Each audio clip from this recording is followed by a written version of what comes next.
Okay, we've got a bit of breaking news for you, and it's to do with Roma, who are interested, we understand, in signing Joshua Zirkzee from Manchester United in January. So the Italian club would prefer to sign him initially on loan with a right to buy if certain conditions are then met. United are aware of the interest, but are not thought to be actively looking to sell the player at the moment when the transfer window opens. He has recently, hasn't he, made a bit of an impact on the team as well. He started up front against West Ham last week, was a late substitute in the 4-1 win at Wolves on Monday night. So breaking news this lunchtime, we understand that Roma are interested in signing Joshua Zirkzee from Manchester United come January, and we'll keep you up to date with that as that story develops.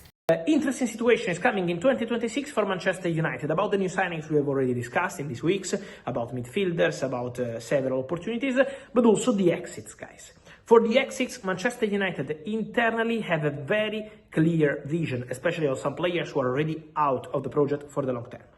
Let me give you some context. I told you about Rasmus Højlund. No chance for Højlund to return to Man United in January despite some rumors in England. Rasmus Højlund feels as a Napoli player, not as a Man United player on loan. So it's completely over between Højlund and Manchester United. And again, my expectation is for Napoli to sign Højlund on a permanent transfer. So the obligation to buy will be activated and Man United will receive 50 million euros package for Rasmus Højlund. Also, Šeško injury is not that serious. It's not an ACL. It's not a very long injury. And so Man United don't need to sign or to have an emergency solution for Højlund in January. But in any case, even with an injury, Man United will not go for Højlund. So between Man United and Højlund, the story can be over and he feels as a Napoli player.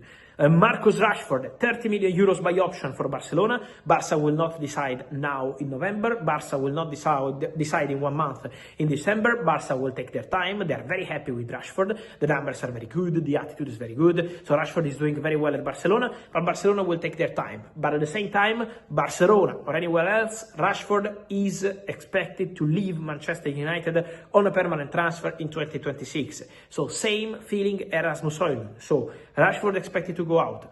Also, Højlund expected to leave on a permanent transfer. Don't forget also more players who are not going to be part of the project.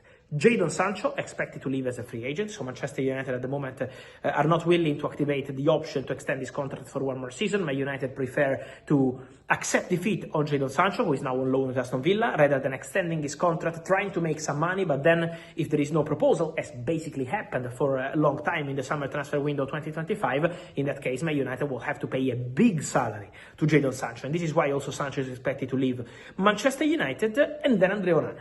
Andre Onana is on loan at Trabzonspor. In this case, compared to Højlund, compared to Rashford and all the rest, there is no buy option clause included in the deal. So Onana officially will return to Manchester United at the beginning of the summer transfer window 2026. But my understanding is that Man United are super happy with Lammens, are super happy with the signings they did. And so in this moment, I don't think Andre Onana is going to be part of Manchester United plans. Probably the idea will be to part ways, to find a solution for Onana, to explore the market. So Rashford, Højlund, Sancho, and also Andre Onana. One more expected to leave Manchester United and not to be part of their plans for the long term. Obviously, with Man United, very happy with the signings they did, especially Senne Lammens. Lammens had a very good impact, and so Man United don't want to create any problem to the Belgian goalkeeper, and so that's why Onana is not expected to stay next season. Manchester United could land Brighton and Hove Albion midfielder Carlos Baleba for less than £75 million in 2026, 6 months after being priced out of a move for the Cameroon international. United have held an interest in the 21-year-old for some time and made contact with the Seagulls via intermediaries over a possible summer switch. Brighton's rigid stance and £105 million price tag forced United to step away. Instead, they spent £18.2 million on goalkeeper Senne Lammens to replace Andre Onana. Ruben Amorim is eager to sign a new midfielder when the January transfer window opens. Alongside Baleba, Crystal Palace's Adam Wharton is also at the top of their list after his impressive performances this season. On Sunday, Baleba was substituted off in Brighton's Premier League draw against West Ham, the 12th time in 13 starts that Fabian Hürzeler has opted to take the midfielder off. The German has publicly questioned Balaba's performance levels, citing United's interest in the player during the summer. It has now been reported that Brighton's stance on Balaba's potential exit has changed since the summer.